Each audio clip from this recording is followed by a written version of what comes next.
any moment. I just want to make sure we are actually streaming. This is my first time streaming live to YouTube. Okay, good. So we're on Facebook. So for those of you who are following, any moment, I just want to make sure. There you go. There. Okay, great. We're live on both. It's working. So if you have any questions, feel free to type them into the chat.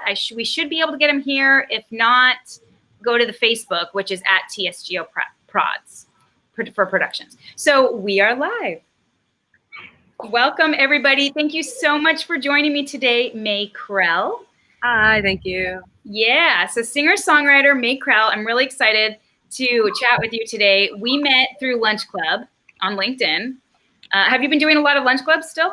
I haven't done as many because I've been a little bit busier, but they're nice. I really like them. Yeah, I do too. I meet a lot of people I wouldn't otherwise. And what was so exciting about you is that you're a New York City-based singer-songwriter. You've really, you've lived in the city all your life. You grew up in Hell's Kitchen, and your approach to your career has been not only very New York, but also very authentic. And I think you kind of embody this, pursuing things another way. So, so I really want to talk about all that. So start us out by giving us a little introduction to Mae Krell. Yeah, sure. I just got the hiccups. Oh. Great timing. Yeah, so I grew up in Hell's Kitchen in New York City to like immigrant parents. So it's like very stereotypical in that sense. Hell's Kitchen was very immigrant-y when I was a kid. And in terms of music, so I focus mainly now on making music, producing music. I am a singer-songwriter and I do more acoustic focused, lyrical focused stuff.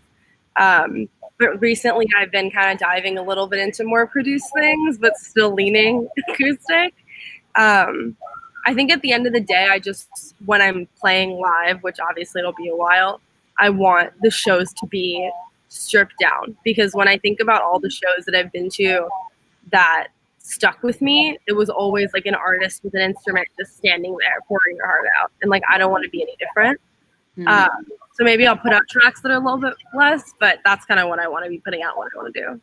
Cool. Yeah. And on your website, you say that your goal is to simply evoke new emotions with each note. So would you say that's kind of like your vision as an artist? Yeah, I want to make sure people know that they're heard and understood. And I'm like it's like funny because I'm a pretty happy person. I make some pretty damn sad music. I think it all kind of goes out into that. And then I kind of get the rest of my emotions and the rest of what's going on to just kind of like chill with. Like a lot of the sad goes into the songs. And sometimes there's a little bit of optimism in there, like my news track. But yeah, I'm not generally the way that I seem like I would be. Yeah, I think Lana Del Rey actually has talked about that, how her music sound, a lot of people will put depressing. Yeah. Yeah, and she's like, no, that's my music. So cool. Now, did you start as a singer? Like, when did you start singing? Because I know you've also done photography.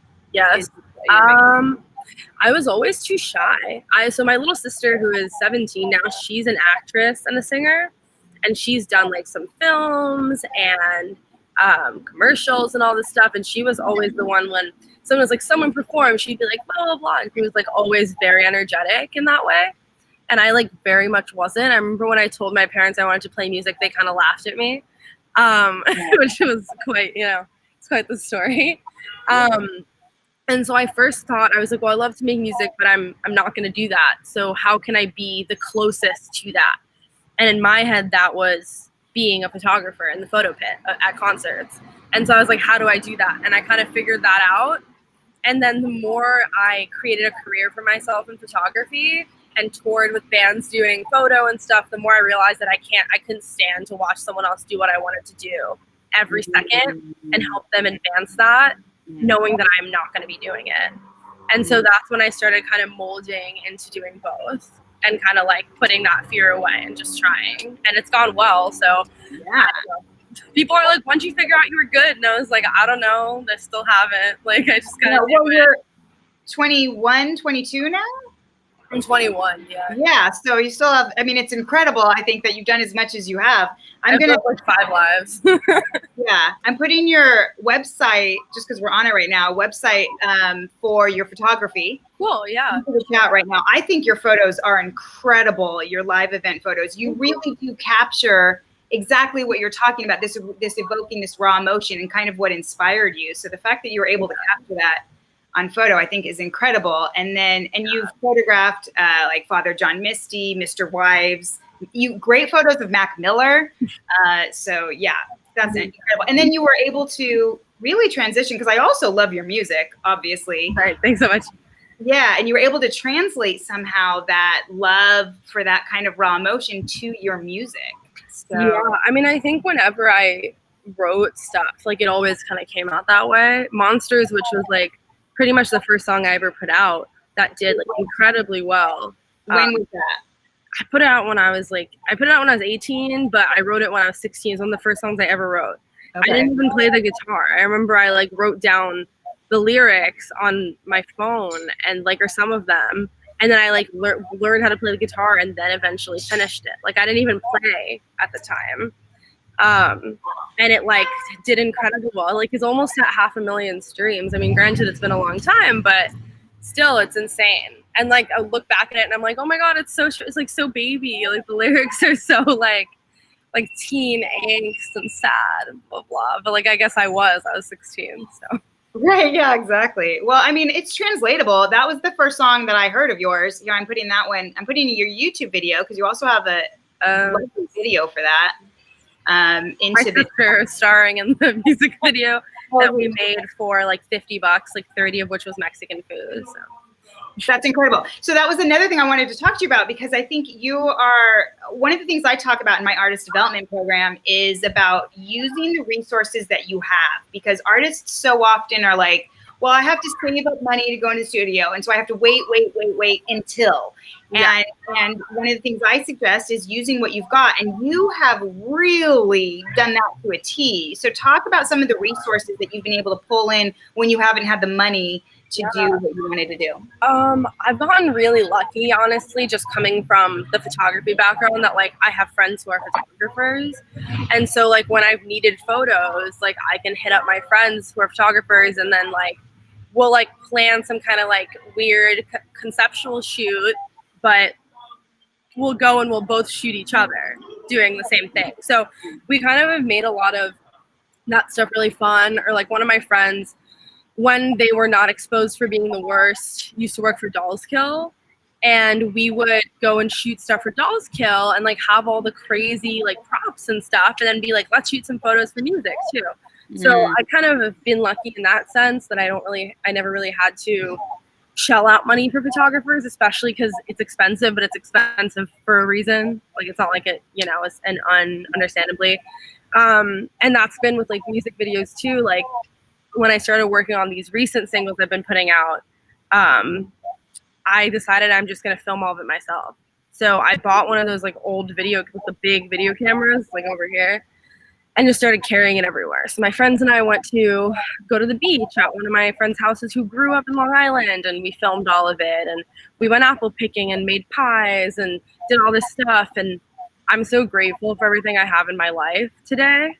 And so filming that and being able to translate that in like a track that talks about it, I think was like Home was the one that I put out most recently. And the video for it was just like all these little clips of things that I was super grateful for in my life. And people liked it, you know, like I didn't really do anything. I clipped it together in iMovie, filmed them on like a $40 camera. Like, awesome. Like the age online is everybody can do everything themselves, you know? Right. Yeah. But I also find that love begets love. So when you're working from a place of love and you're grateful and you're in that place, it is returned to you. So I think for sure. You're also kind of demonstrating that. And now also you've been able to get onto a bunch of playlists. Right, that's something we talked about before. So tell us about that process of how you penetrated the playlist market. I'm just crazy, and I like go on Spotify and find like user-made playlists that like fit the vibe, and then I like stalk the people on the internet and find their contact information and DM them on Instagram. And once in a while, people respond and be like, thanks, this is great, I'll add it. And then sometimes people respond and be like, stop harassing my DMs. And I'm like, okay. That's what you gotta do, though. You gotta do it. And it's worked for you. If they put their email out there, I'll email them, but usually they don't. Exactly. But it does take that kind of like, just, I mean, like how many emails would you say you sent out before you actually heard back from somebody? So many. Yeah, exactly. So I always tell people, I'm like, let's say you're pitching 1,500 blogs, 100 are going to get back to you if you're lucky, maybe 50, and then 5 are going to post.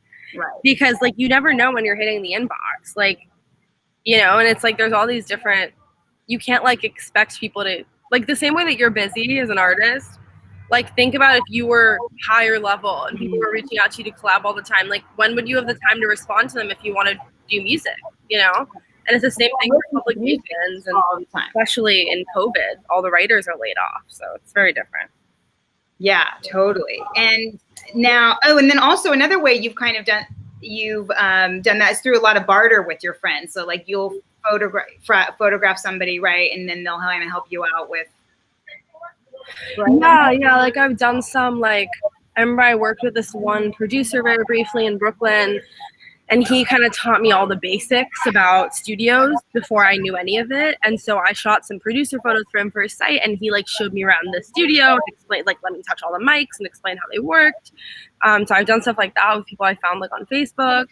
When I toured, we stayed with a ton of people and we would give them merch or like whatever. Like when a venue would let us like not take a merch cut, we'd leave them a gift. Like I think kindness goes so much farther than people realize as long as it's coming from the right place.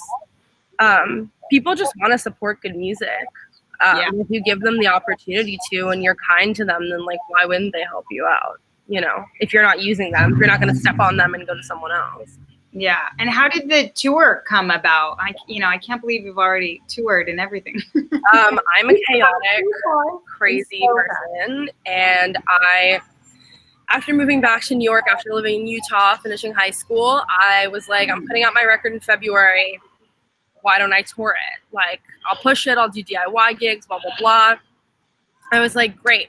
My friend who we had known each other, but we'd never met in person because she didn't live in the city, moved to New York for college. We got coffee right after she moved, and we were talking, and I was like, yeah, I'm thinking of touring this summer. And she was like, I'd drive. And we'd met literally, this was the first time meeting in person. And I was like, okay. And the next thing we know, 2 weeks later, we're sitting in my mom's kitchen, like planning out a route. And I was like, Mom, how would you feel if I went on tour this summer? I was like newly like 18. And she was like, okay, that sounds fun. Like thinking I wouldn't do it.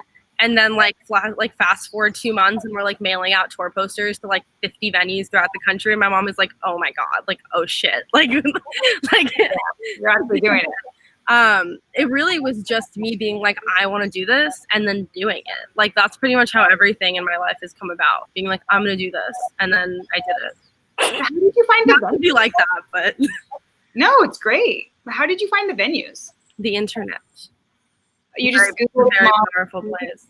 Yeah, we'd like message friends. Well, so anybody we knew around the country, which like I'm lucky to know a ton of people, I'd be like, what are your favorite local venues? What's your favorite coffee shop? Like blah, blah, blah. And then we would look up like those places and then look up things in the area. And we probably emailed like 15 venues per city. Some cities like we just didn't have luck in. And so we went to a similar one. Like I remember we didn't have a lot of luck in Raleigh.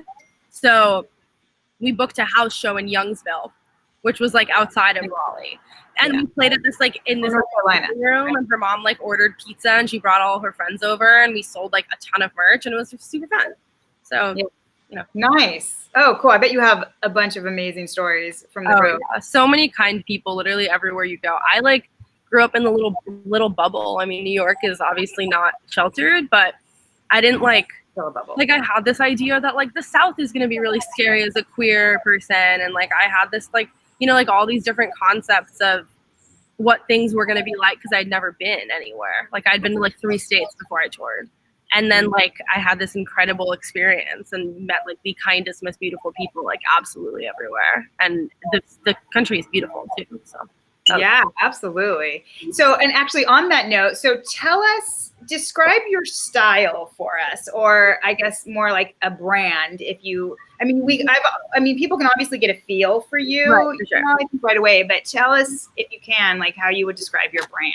Yeah, definitely way sadder than I am.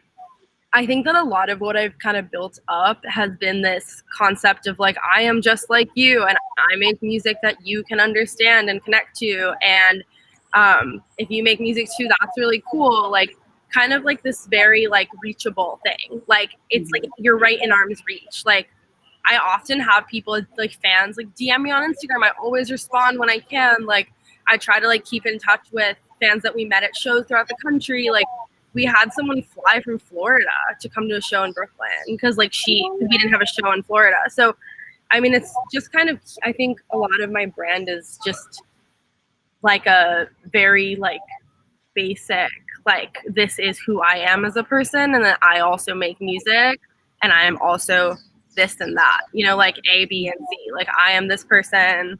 I like to hike, and I'm obsessed with my dog, and I spend way too much time with my girlfriend or my friends, and I like have a like weird lizard that I let sit on my shoulder all the time, and I like, I don't know, like I'm queer and I love being queer, and all my friends are queer, and like all of those things are true. And then I'm also a musician. And Yeah, if you hate me for anything, then like sure, that's great, but it's all a package for me. Yeah.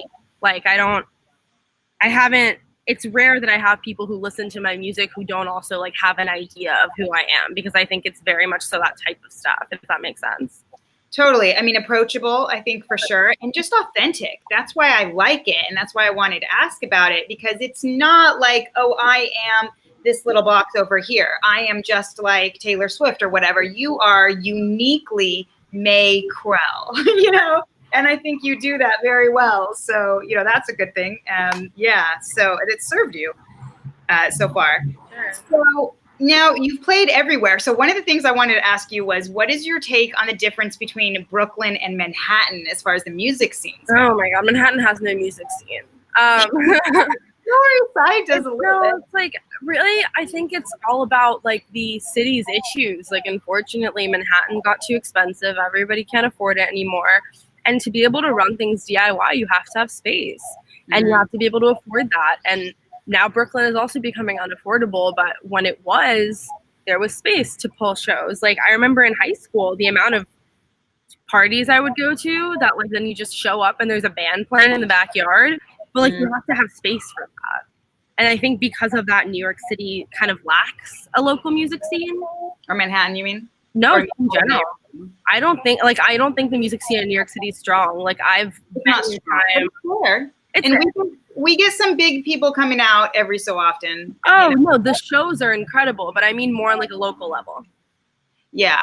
Yeah.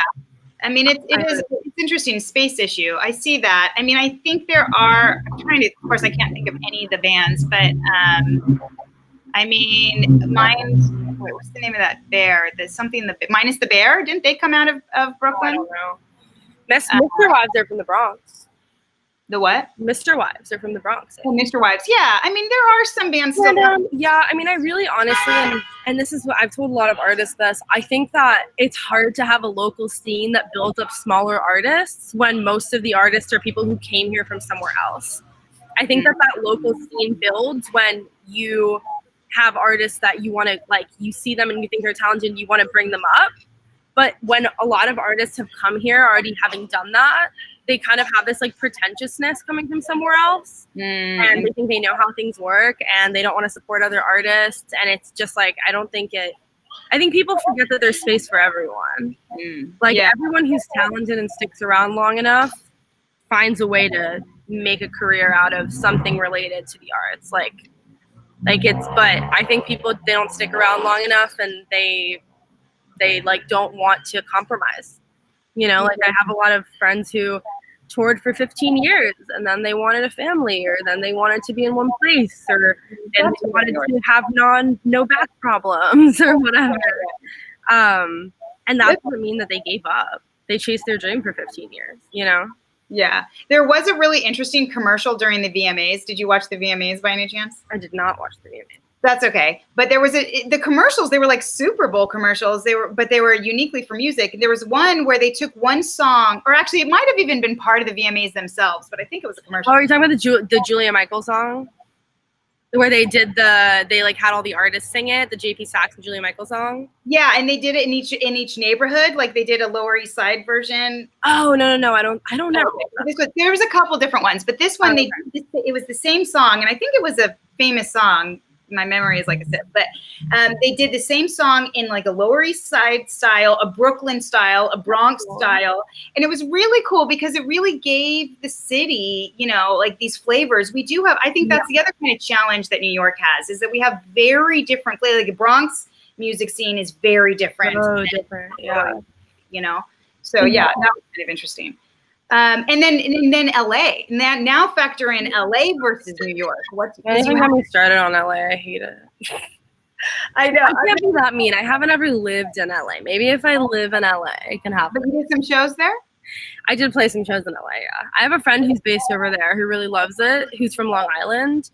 Right. I just don't love, for starters, I don't like how spread out it is. It's huge. But just as a city, you have to have a car to get anywhere. That part's annoying. But I feel like there's like, honestly, I want to move to Nashville. The scene there is incredible. Like I don't want to, like, if I'm gonna move anywhere for music, it's gonna be Nashville, not LA. So Okay. Yeah, I think LA just is very it's like cutthroat, but it's packaged with a bow. Like I feel like it's kind of cutthroat in New York, but it's real. In LA, it's like, oh, it's so nice to see you, blah, blah, blah, blah, blah. And then they're like, oh, their music sucks. Yeah. And there's kind and incredible people there too, but I think that the general vibe of it is very different.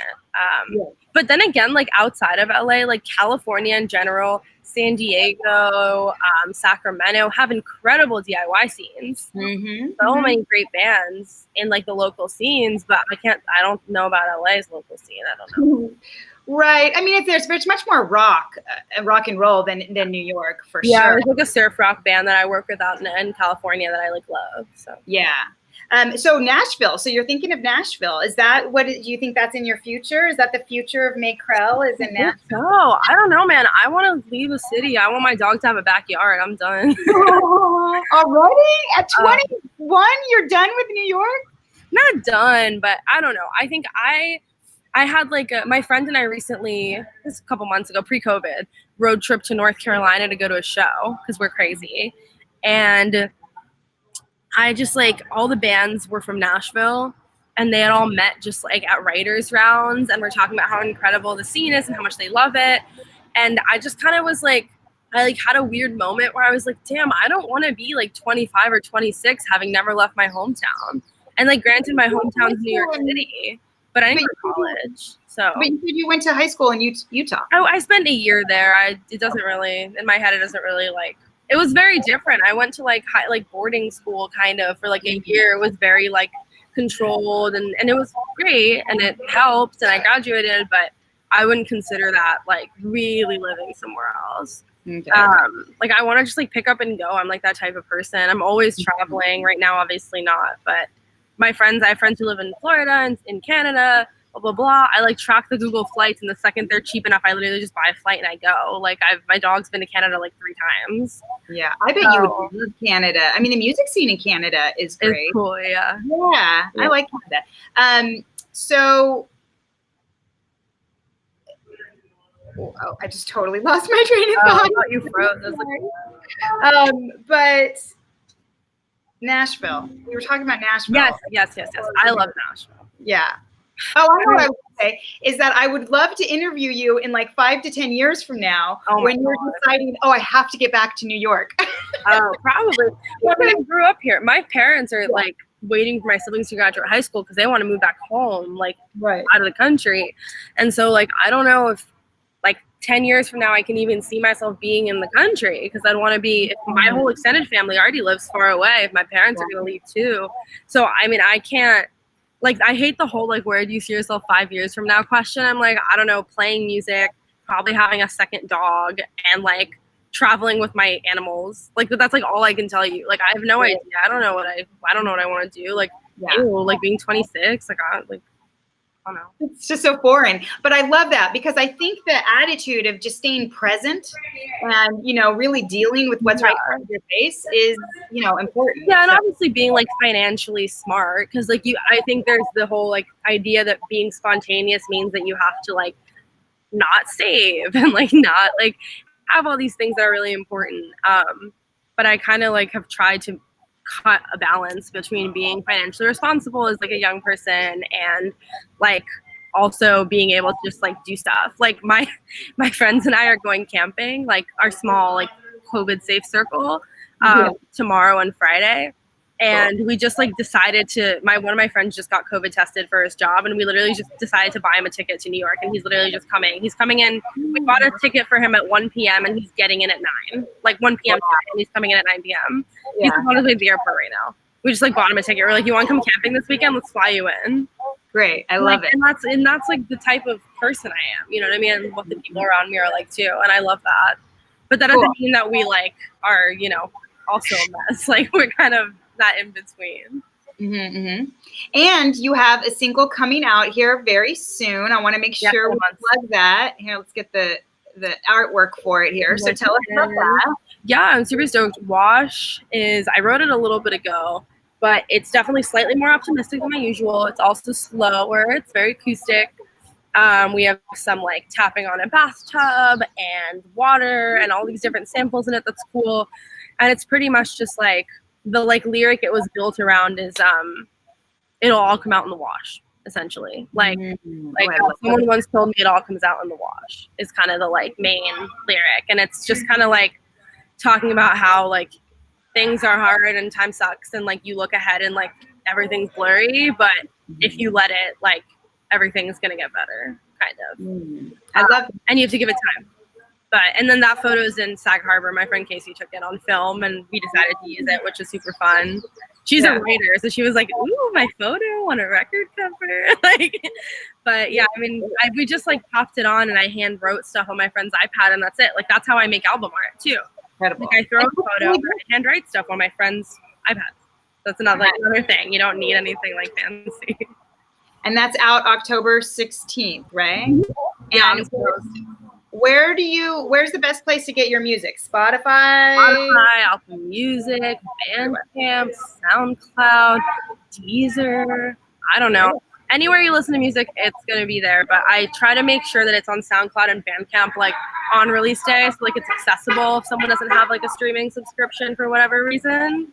Because those two are like free to access and listen to and download. Okay, great. So I also put your website there. Thank you so much for joining me today. This was a lot of fun. Thank you for having me. Yeah, and I love everything you're doing and for how authentic you are and how you're doing it. So that's even me and my overgrown hair from COVID is so authentic. Like I love it.